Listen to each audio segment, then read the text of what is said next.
But those were the joys of growing up. I had a tremendous childhood, I thought. And when I was a little bit older, 10 or 12 years old, I had so many cousins. Going back a little bit, backtracking, in northern Michigan, two Churchill boys, Hugh and Harrison, married sisters. My dad, Hugh, married my mother, Madge, and Uncle Harrison married Pearl. They had 7 daughters, and we had 6 sons. My dad had 6 sons and two daughters.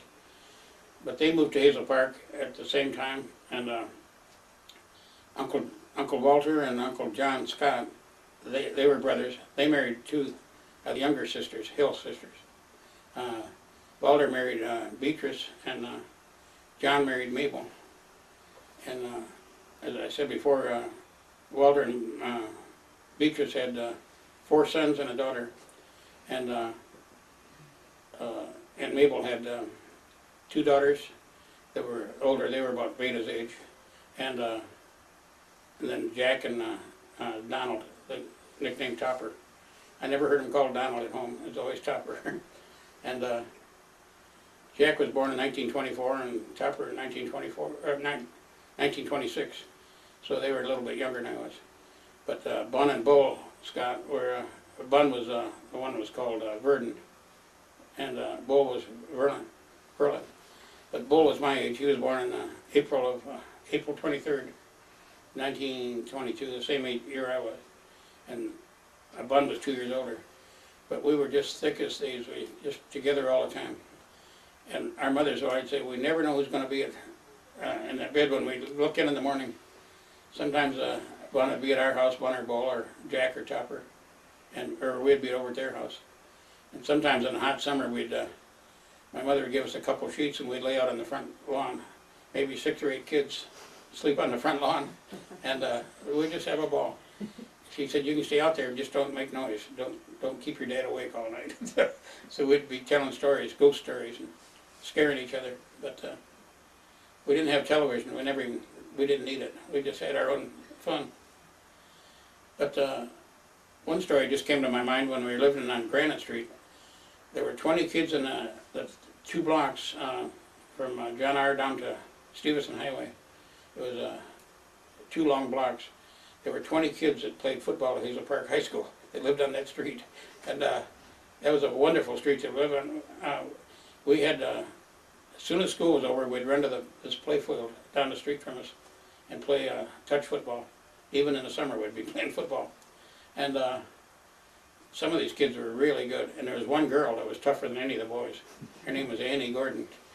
And she lived on the next corner from me on Highland and Granite. And she was, I think, 3 years older than me. But she'd get the ball and she'd run right through us. And there was one little kid, Orby Wrights, his brother was in my class, Howard Wrights. But this Orby was about 7 years old then, and this girl was about 15 or 16. And she'd be running with the ball, and he was the only one that really tackled her. He tackled her right around the ankles. He just dived right for her shoelace. And she said, damn you, Orby. You're the only one that can hit me. He was so tiny, he'd just dive right at her shoe tops. And later on, he was a terrific football player at Hazel Park. But it was just funny to watch some of the kids grow up. And then one thing that just came to my mind was after I was out of high school, the captain of the 1938 football team, the year before me, his name was Oliver Sunyog. He was my hero. He was so fast and so good. He was one of the biggest kids in school at 190. Now that wouldn't be considered big at all. But in those days, we weren't as big. I weighed 173 pounds when I graduated. But he used to come over to my house all the time, and he said, Glenn, let's play football for the Royal Oak Merchants. It's a semi-pro team. And he said, we'll get Bill McAdam and anybody that we played with to play with us. So 6 of us ended up playing football for the Royal Oak Merchants. And this one year, 1941, we went to Jackson Prison and played them on Thanksgiving Day in 1941. And oh, were they good. They were tremendous. The best team I ever played against. And they had all Michigan State University. They called it Michigan Normal in those days, I think it was. And they called them the Aggies. But anyway, it was an agricultural school. But they would get last year's uniforms. So they had all these beautiful uniforms, and ours was a ragtag outfit. But I never forget, we played them in football in a field. It was about that. It had been raining for about 3 days, raining and snowing. And it was Thanksgiving Day, and it was about this thick in mud. And all of the convicts, we were in the gym before the game, before we went in the locker room to dress, put our uniforms on. They said, "We hope you guys just stomp these convicts. They're a bunch of pampered guys. Just because they play football, they get all the breaks, and the warden gives them all kinds of breaks." So he said, "We hope you stomp them." He said, "We're all going to be rooting for you guys." And so that was encouraging. So the game started, and they were kicking off to us, and they had a great big tall fellow.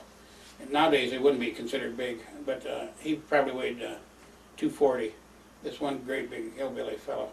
And he was big and tall, and I'd seen him in the gym, and I thought, man, he's big. Here I was about 5'9" and 175, something like that, and here's a guy that outweighed me by 50 or 60 pounds, and he was about several inches taller. But he came running down the field. They kicked off, and Bill McAdam was back, and he was a real shifty runner from Hazel Park. He got the ball, and he started running, and we were blocking for him, and one of the convicts, standing alongside the sidelines, stuck out his leg, tripped this guy, and he just looked like a hydroplane just going through the mud. I can still see that, and I had my eye on him rather than the guy I was going to block. And but the whole game went on like this. The convicts cheering for us, and they would run 11 guys in. I played the whole game. I don't think I missed a play. They ran 11 guys in. 11 would go off. About 10 minutes later, and the 11 fresh guys would come in. They just kept them coming, and they beat us pretty soundly. But when we got through, they said, "Come on, we're going to have a really nice dinner." And we did. We had a roast turkey and mashed potatoes and gravy and stuffing. We had the whole works. Some of the convicts' wives and mothers had brought in food, and we just had a ball. And they treated us royally, even though they trounced us in football. I thought it was a great game. But then shortly after that, Pearl Harbor was attacked. But Oliver Sunyard was over to my house, and he and I were leaning against the fence. This was at 380 West Evelyn in Hazel Park. And eventually my dad came out and he said, "Boys, the Japs just bombed Pearl Harbor." It was just on the radio. He said, "Where in the world is Pearl Harbor?" And I'd had a really good history teacher, and he said, he had told me where Pearl Harbor was. I said, "Pearl Harbor is a naval base in Hawaii.